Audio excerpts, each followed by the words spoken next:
عرصے سے تمنا تھی کہ حضرت سے ملاقات کی جائے، ان کے طریقہ کار کو سمجھا جائے.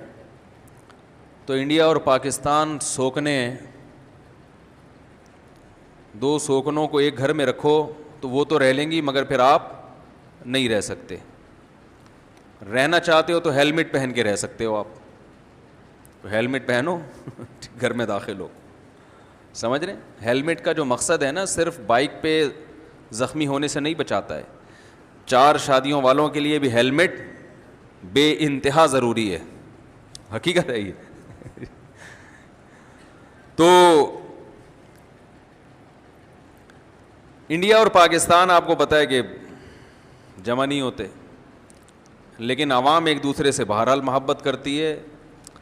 تو پھر ان کے لیے ملاقات کی بہترین جگہ یا تو دبئی ہے یا ملیشیا.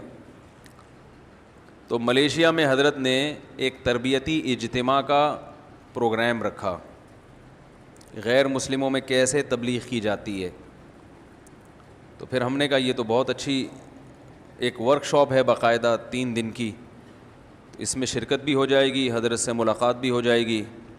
تو پتلی گلی سے نکل لیے ہم. تو وہاں بہت کچھ سیکھنے کا موقع ملا. بہت سارے غیر مسلم تھے جنہوں نے اپنی کارگزاریاں سنائی. کوئی 27 سال پہلے مسلمان ہوا، کوئی 20 سال پہلے، کوئی 15 سال پہلے، اور مختلف زبانوں کے. اور کمال کی بات یہ کہ جو بھی مسلمان ہوا وہ خود مبلغ بن گیا، داعی بن گیا. میں نے تو ایک ہی انٹرویو نشر کیا تھا، واقعی تو بہت سارے تھے. بہت ساروں نے انٹرویو اس لیے نہیں دیے کہ ان کے لیے پھر مسائل کھڑے ہو سکتے تھے، ورنہ ایسی زبردست کارگزاریاں تھیں کہ ان کو اگر سنایا جائے، ان کے انٹرویو انہی کی زبان میں اگر سنایا جاتا تو ایمان تازہ ہو جاتا ہے انسان کا. تو وہ غیر مسلموں میں گشت بھی کرتے ہیں. ہم نے کہا چلو تبلیغی گشت تو ہم نے دیکھا ہے، یہ والا بھی دیکھ لیتے ہیں. تو اس کا ایک خاص طریقہ ہوتا ہے کہ بھائی جو بھی جان پہچان والے ہیں غیر مسلم، ان سے ٹائم لیا، ان کے پاس گئے. تو جو متکلم تھے انہوں نے جو متکلم تھے وہ وہی تھے جو پہلے غیر مسلم تھے پھر مسلمان ہوئے تھے، کیونکہ وہ ان کی زبان زیادہ اچھی طرح جانتے. وہ ہندی الفاظ جو ہے نا، ہم تو نہیں جانتے نا ہندی کے پورے وہ چمتکار جانتا ہوں بس میں، ایک چمتکار اور 2-4 ایسے الفاظ.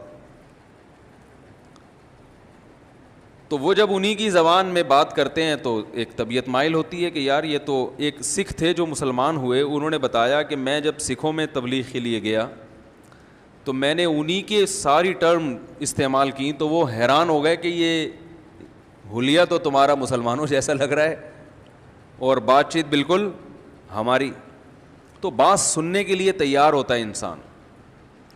وما ارسلنا من رسول الا بلسان قومه لیبین لهم، فرمایا ہم نے جو پیغمبر بھی بھیجا انہی کی قوم میں سے بھیجا ہے. بلسان قومه، انہی کی قوم کی زبان دے کے بھیجا ہے. تو جس قوم کو تبلیغ کی جائے اسی کے لب و لہجے میں، اسی کی زبان میں اگر کی جائے گی تو فائدہ زیادہ ہوگا. یہ ایک اہم چیز ہے سیکھنے کو ملی. تو اس طرح سے تبلیغ کے لیے نکلتے تھے، ان کو جمع کر کے ان سے بات کرتے تھے. تو میں نے بھی ایک چیز نوٹ کی کہ غیر مسلم بات سننے کے لیے تیار ہیں، ان کو بتانے والا کوئی نہیں ہے. آدھا گھنٹہ بھی ان سے بات ہوئی ہے، انہوں نے غور سے سنا ہے. یہ جو ہم ایک ہی لاٹھی سے سب کو ہانکتے ہیں یہ غلط ہے. اتنی لمبی آدھا گھنٹے بھی بات ہوئی ہے نا، انہوں نے آرام سے بیٹھ کے سنی ہے. یہ ایک بڑا تجربہ تھا جو سامنے آیا کہ بھئی ایسا بھی نہیں ہے کہ جو ہم یہ سمجھتے ہیں کہ ان کی نفرت کرتے ہیں مسلمانوں سے، یہ بات سننے کے لیے تیار نہیں. ایسا نہیں ہے، سننے کے لیے تیار ہیں، بشرطے کہ بات تمیز سے پیش کرنے والا ہو کوئی.